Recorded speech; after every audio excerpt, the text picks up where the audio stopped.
Thank you for joining Inside the CISO's office. I'm Lance Hart, the producer. And today we're going to be talking about from breaches to breaking news, the biggest cybersecurity highlights of 2023. And with me, I have John Brueggemann, Consulting CISO, Chris DeBrunner, Director, Security Ops and Compliance, Ryan Hamrick, Manager, Security Consulting and Services. Whew, that was a lot to say, guys. Happy Halloween. Let's jump right in, John. Happy Halloween.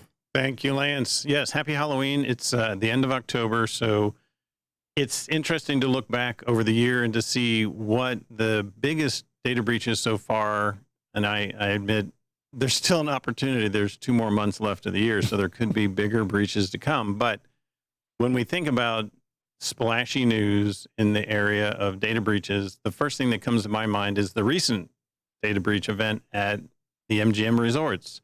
So when we think about that, I'm curious, Chris, from an operations security standpoint, what do you see as one of the bigger, I hate to say failure, but one of the biggest vulnerabilities that was exploited in that MGM breach? Yeah, it clearly was, an individual that thought they were being helpful was successfully social engineered, which, it surprised me to see, with some sort of, simple tactic to reset work. my password. Right. Something as simple as that had such a huge impact on such a very large casino chain and operation. With a lot of assets at risk. And a lot of money A lot of money, stake. a lot of assets at risk. And Ryan, obviously you're on the sort of the red team side with our group of pen testers. How do you see that exploit working, and what would be your first line of attack if you were in the shoes of Scattered Spider? I mean, it's still people. I mean, that's a lot of the breaches that we're going to talk about today, that we talk about all the time, are still people-based breaches. It's not necessarily a vulnerability in a software. It's not necessarily an open and improperly open port. It's sending a link or making the right phone call to the right person and finding that way in and getting an identity reset and taking over that identity and leveraging it.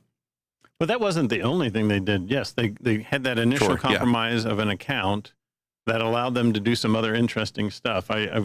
Some of the details of that, I don't know if anybody wants to jump in on that part, but adding an additional identity provider to their multi-factor authentication solution to say, hey, I'm presenting credentials. These credentials are valid. Just give me that MFA push, and now I can get into the system. Yeah, as you have systems that require some sort of MFA, if you can take over the responsibility of that identity provider and become that MFA, or use whatever authenticator app you want to apply as the identity provider in that section. Really, what surprised me the most, though, out of this whole thing was the breadth of it. And you start with just one user account, and then that gets leveraged into more and more access.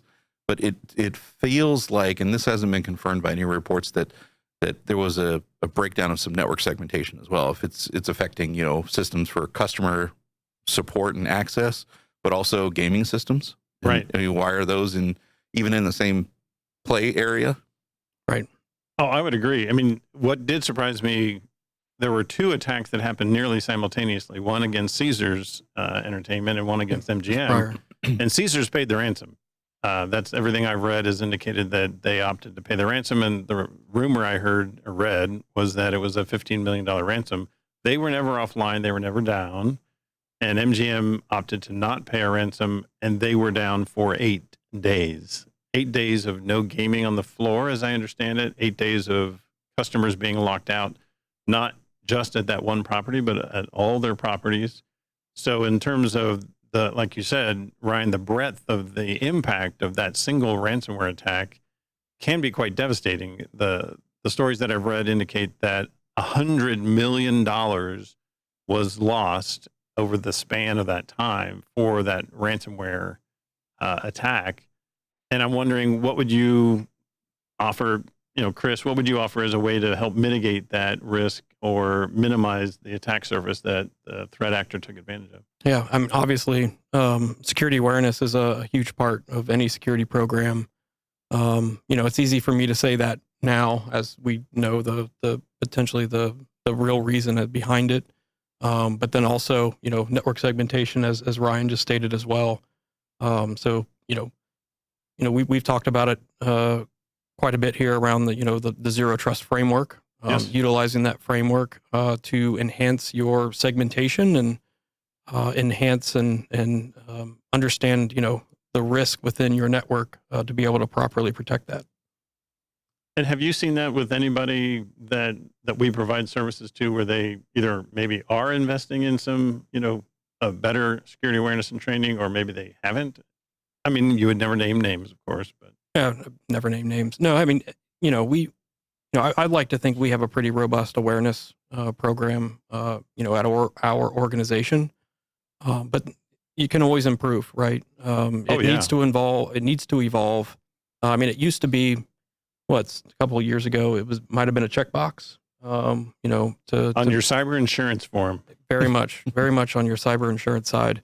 But now it needs to be, not scheduled. It needs to be continuous. It needs to be different. It needs to be engaging. It needs to be very engaging. It needs to be memorable. And you need to make sure all levels of your leadership go through that as well, because, obviously we're seeing on our side, from the fraud standpoint, it's real simple to look up an organization's organizational chart, know who's in charge of what on that chart. Who the CFO might be, who might have that ability to greenlight a $100,000 or $400,000 or $1 million check to a vendor. Very easy to impersonate that individual, through email and we have seen that. We have seen those attacks. We've seen them successful. We have also seen them fail, but you have to remain diligent at all times. Yeah, and the best way to remain diligent in those scenarios, especially the ones where you have an impersonation emails, is to trust but verify. Correct. Right? Validate through another line of communication. That email that came from the director that's telling me to transfer $100,000 to this entity today. Right.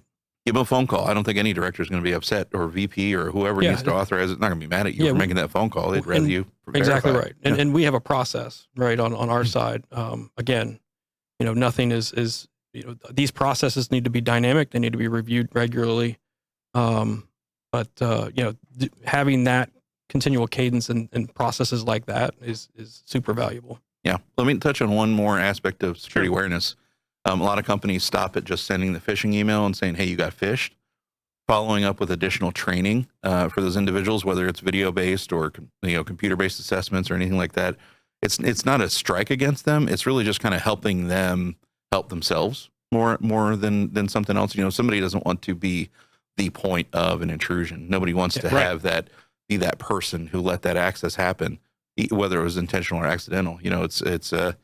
But following that up with additional sources of training is very key to that whole awareness process, not just doing the phishing exercise. Yeah. So I had a question. What do you tell folks? Like, let's say, I was phished and I felt terrible about it. Like, what do you say to those folks that happened to? I mean, obviously it's embarrassing, but like, when I ran my own shop, Lance, I did it for 5 years. For 5 years was I focused on raising the awareness of the threat that the users are specifically being targeted. I could see the rise in phishing emails.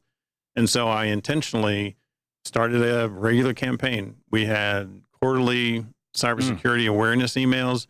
If somebody fell for a phishing email, I talked to them, and not in a threatening way. I didn't, shake my finger at them, either verbally or literally. Yep. I let them know that the risk landscape has changed. The threat actors are out there. There are literally people, thousands of people, that do nothing but try to compromise your account. They might compromise it to then leverage it. I'm working with one of my customers right now where they've had a series of accounts that were compromised because somebody else's account at a trusted partner, was compromised. So then what we call them are the access brokers. It's actually a business. There are things called initial access brokers, and you can buy access to corporate systems for as little as $1 per user. You get that person's username and password, and you can become them, and you can take over that account. So it's not so much that the person is failing. It's that the threat landscape has changed, that we're constantly being phished and constantly being targeted. And you just want to make them more secure. And they can use that awareness that you're providing in the work environment to for them to use in their personal life, because they're going to get phished on Facebook. They're going to get phished on TikTok. They're going to get phished on, Twitter, Instagram, well, X, whatever. So you want to take that holistically and use it in your day-to-day living, not just at work. So I agree with you, Ryan, that it should be ongoing. It should be engaging, and you should do follow-up without a doubt. Yeah. And if someone reports a phish, thank you for reporting that you think this is a suspected phish, or, hey, you even clicked on a link. Thank you. You did the right thing. This is a reward scenario, not a shamed scenario. Yeah. Yeah. What we're doing is trying to, reduce the risk to the organization. And our goal is not to trap anyone or make anyone feel foolish. The goal is simply to educate and, protect our organization. You are not alone in being someone who clicked a link. Right. Yeah. Happens all the time. It's funny, when I was running my organization's IT a couple of years ago, 2 of my guys in the IT department fell for phishing emails from the training platform that we used. And the phish that they both fell for was, you have been selected for Amazon's drone delivery program. Right. They were very keen to get into the drone delivery program, which was very cool. It was a hot topic at that time. And that's what the threat actors do. The access brokers will study what's popular. They will study what's interesting and what's going to drive someone to click on a link. So the thing that I tend to tell people is stop, think about what you're getting. Would you expect the president of your organization or the CEO of your organization to send you an email and ask you to buy Apple gift cards? Probably not. Probably I know. Not. Okay, Chris might ask me to buy some gift cards, and I might believe him. But yeah, you want to stop and think before you click on that link. So somebody just said that they had worked for a company that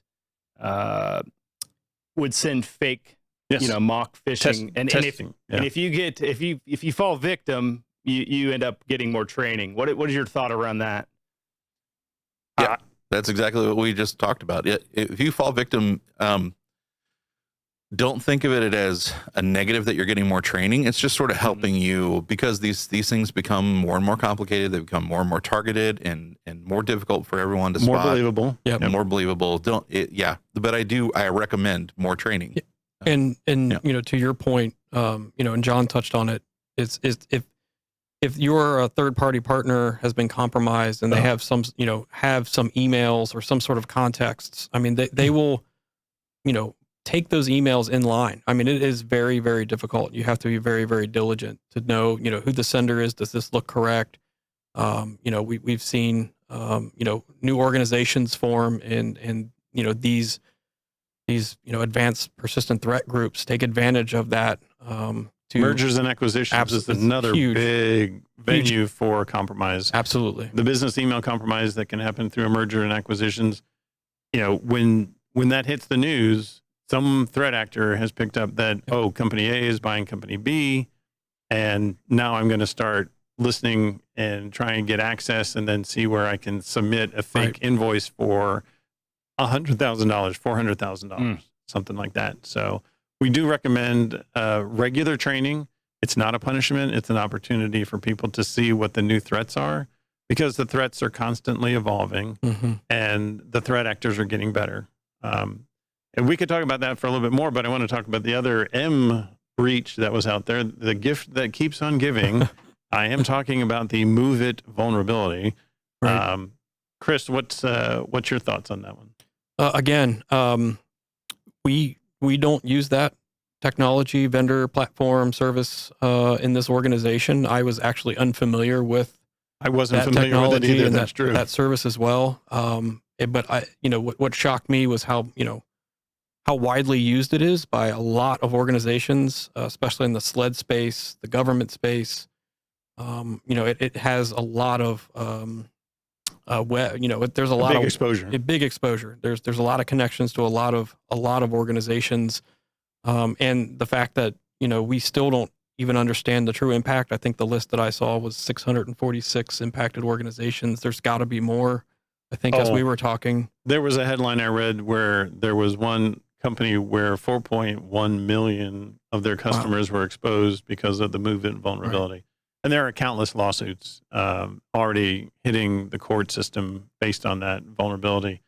Ryan, what was your thought on that? Would MOVEit be something that you would target as an attacker? Absolutely. It was a very easy to exploit vulnerability.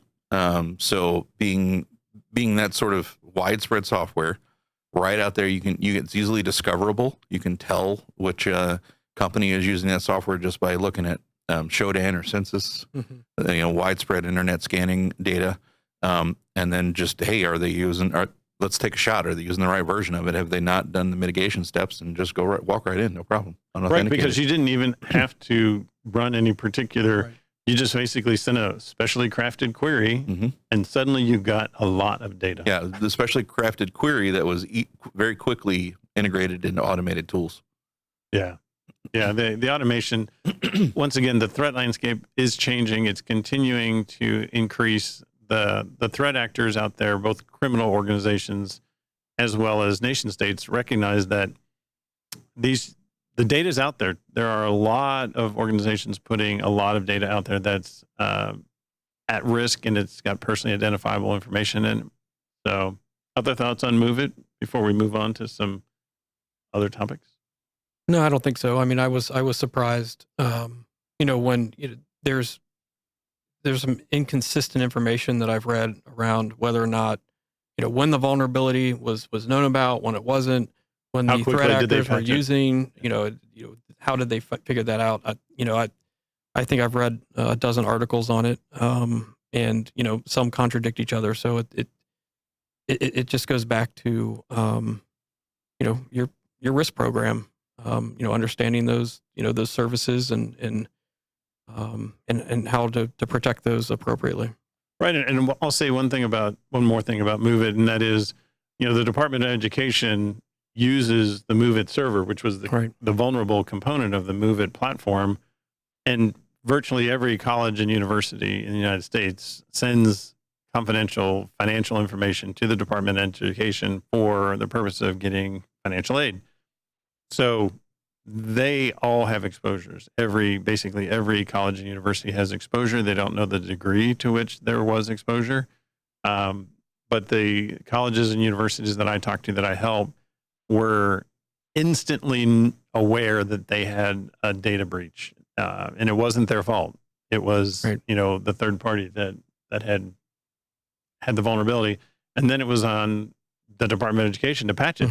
Or put other mitigating steps in place. And think about the information, that the threat actors may have, or other threat actors may have, that may or may not have been sold, on the dark web, and back to our phishing discussion, and how long of a tail that may incur. Yes, unfortunately, I think MOVEit is going to be the gift that keeps on giving to the criminal underground. Unfortunately, well, I think the biggest question I have around it is, we heard about the vulnerability. It started to be exploited. It was out there in the wild. We heard news stories about it, big news stories, small news stories. How long from the at least initial disclosure of the vulnerability to a certain point is a company liable? Is it 10 days? They have 10 days to fix it, and then suddenly they're liable for any future compromise? What do you think?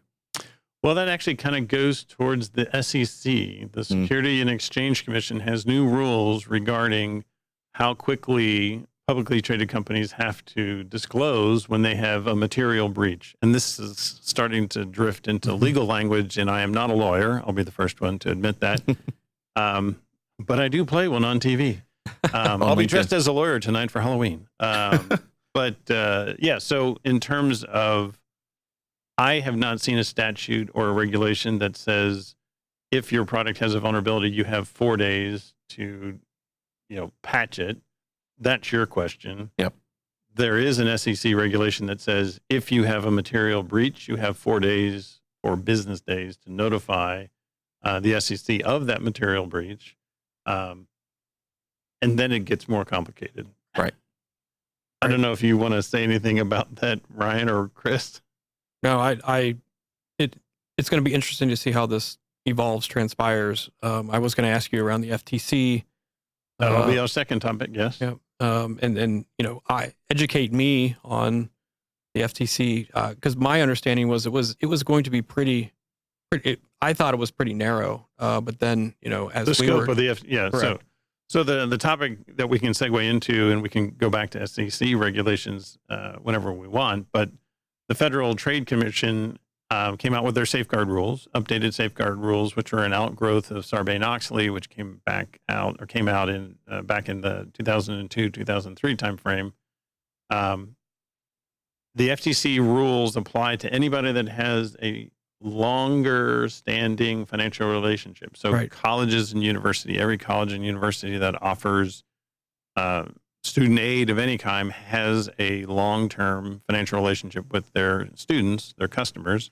So they fall under the FTC safeguards, and there are basically 9 things that they have to do. They have to have a qualified individual who has cybersecurity experience run their cybersecurity program. They have to have a documented program. They have to have a documented incident response plan. Right. They have to provide a report to the board, the oversight, leadership of that organization on an annual basis. They have to do an annual penetration test. There's a list of what they have to do. And the people that are impacted by this, the organizations, like I said, colleges and universities, car dealerships are, subject to that, whether they're publicly traded or not. And there are payday lenders are responsible, have to follow FTC safeguards.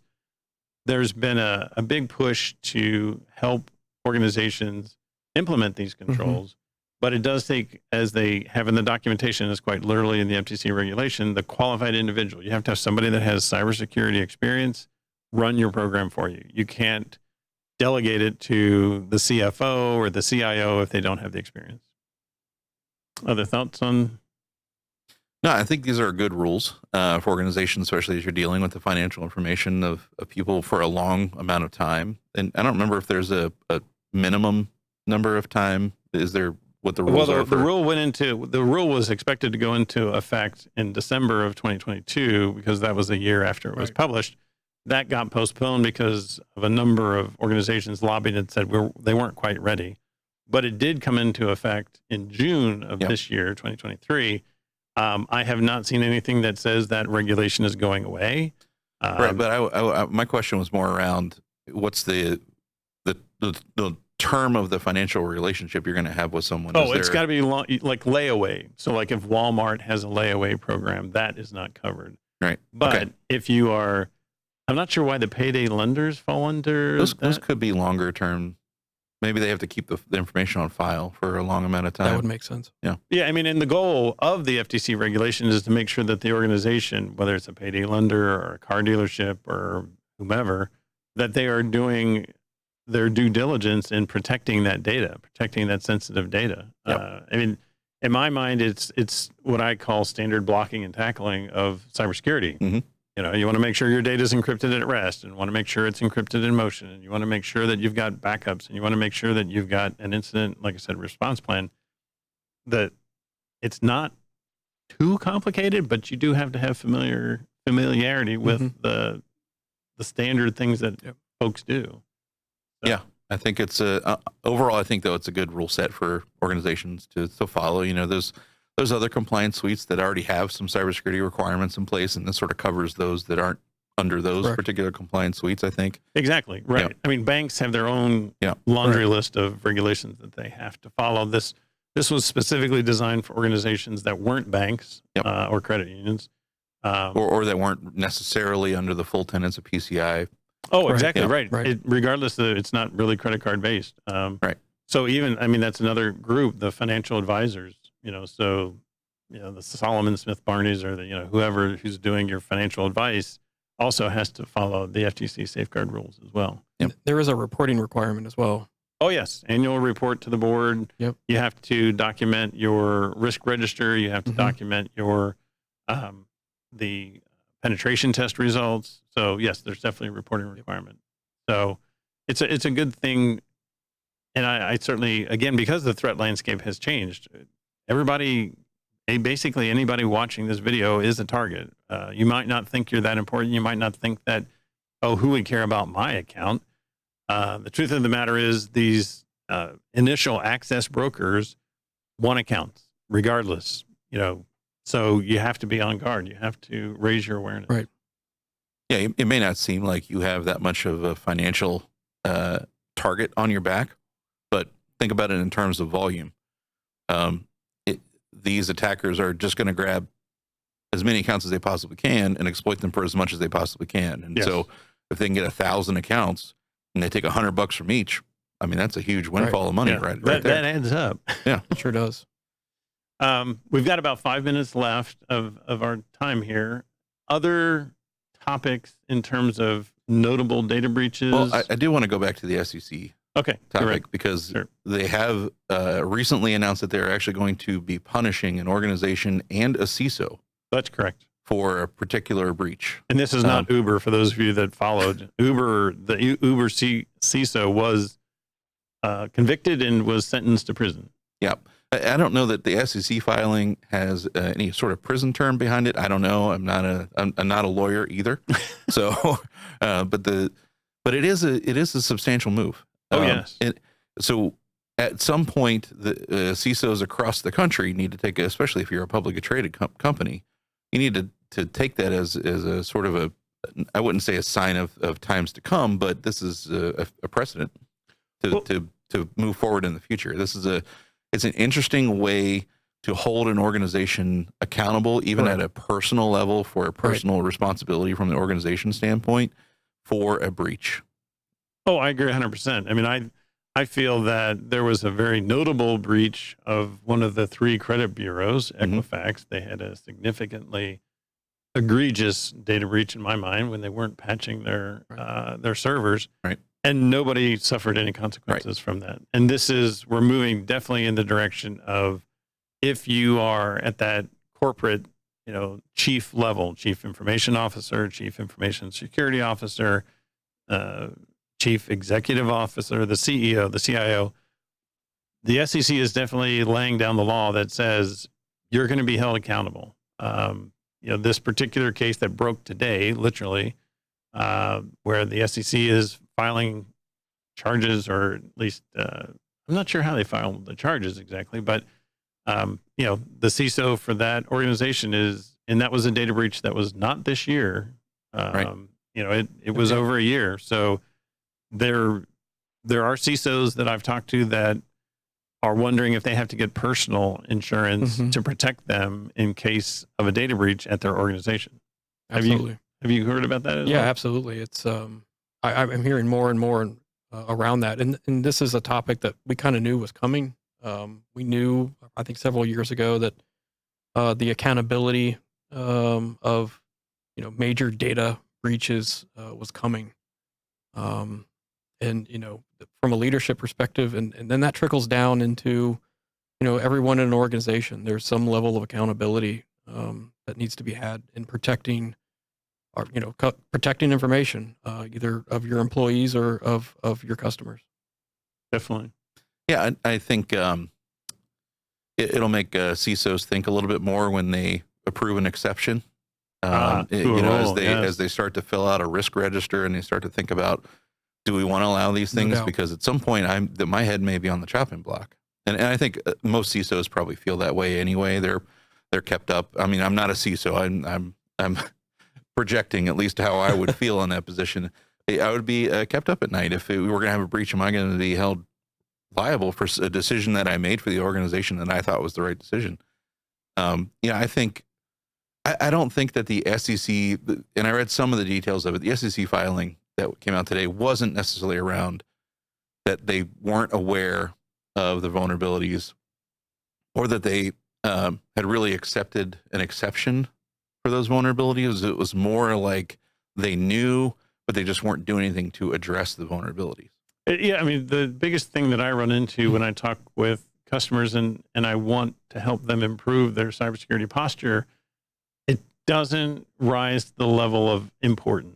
Yep. So there's, and that's the reason you have something like a risk register, and the reason you do something like a business impact analysis is, if this vulnerability is exploited, what data is at risk, and what's the cost of that, and what's the impact of that? And that, to me, is the language that the board tends to understand is, what's the risk, what's the impact, if this risk is not mitigated in one way or another. And I found the most successful conversations I've had with CFOs and CEOs is in the context of risk, to say, you've got this vulnerability. Like, let's say that you're an organization that has financial information on customers. Why are you keeping it for as long as you are? There's a reason you want to have a data retention policy and get rid of some of that data, because you're getting rid of risk when you get rid of that data. Other thoughts? No, I think I'm good. I'm good. I can keep talking all day, but we do have our kind of 30-minute time limit, and unless there was a question that came in, Lance. Let's see.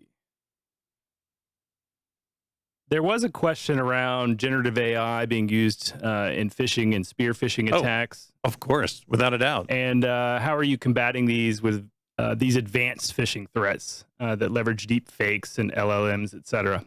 Well, it's interesting. I have seen generative AI used in the course of a course I teach. I teach as an adjunct, and some students have occasionally used generative AI to submit their answers to questions. I'm shocked. Shocked. There's gambling in this establishment. Here are your winnings, Captain. Yes. So in the generative AI space, I think it will certainly, and has already, improved the readability of the phishing emails. Right. Yeah. And the harder thing that people need to prepare for is there are now tools out there, very, very cheap tools that you can buy that will imitate my voice. So people could sample my voice from this episode or from other episodes, and they could make a really decent sounding copy of my voice, and they could do John, it. Nobody's going to do that, John. Nobody's going to do that. I'm not saying we that hear I'm your that voice interested. enough. Cut that man off. Take his mic. Hold my mic in. No, go ahead. But I think, we talked about phishing training, awareness training. The training used to be look for, grammar mistakes or misspellings. And I think the training has to change, and it has changed to be perfectly worded emails that look legitimate, that have a link into it. And this is how hard it is becoming, but that's when you start to look at things like, what domain did it come from? Does it look like, is it our domain? Is it something that just kind of looks like our domain? Am I expecting an email from this person? Expecting an email from this person to ask this particular question? Yeah. Right. Yeah, we could go down this could be another whole episode, easily a whole episode. But it's training your staff. Even at home, our children have basically a safe word, right? So we know. You go. Yeah. And so you've already implemented, because I was going to bring that up. Yeah. For people that aren't familiar with creating a safe word in the context of, if you really are under duress, if you really are being held captive, or you've been arrested or whatever, and you're put on the phone, and you need to have, hey, when I'm talking to you, Chris, my safe word is going to be, bananas or whatever, then that's really me, as opposed to somebody simulating my voice. That's right. You're ahead of the curve, Chris, just to let you know. Oh, fantastic. Congratulations. But yeah, the idea of creating a code word or a safe word for the senior level executives, because we talked about business email compromise just briefly, but that is going to happen. I'm sure it's already happened. Actually, there are a couple of cases I can think of where the criminal has imitated the voice of a CEO, and it sounds very convincing, and they've been able to extort or steal money from an organization saying, hey, I'm the CEO. Sounds like the CEO. He's asking me on the phone to write this invoice. I guess I should go ahead and do it. So yeah, our CEO sent me a text message and asked me to go out and buy a couple credit cards and send it over to him. Yeah, I don't know if that he was too busy. Yeah, you might want to follow up on that one. Yeah, call him using a different phone number. Yeah, gotcha. Text him directly. Indeed. We could go on for quite a while, but it is Halloween, and I know the kids want to get outside and go trick or treating. Yes, I do. Yes, they do. I want to thank you guys for coming on today. Appreciate being here, and we look forward to our next episode in November. Thanks, John. Thanks, John. Yeah, thanks, guys. You guys did awesome. Until next time, we'll see everybody later. Take care. Great. Thanks, Lance. Thanks.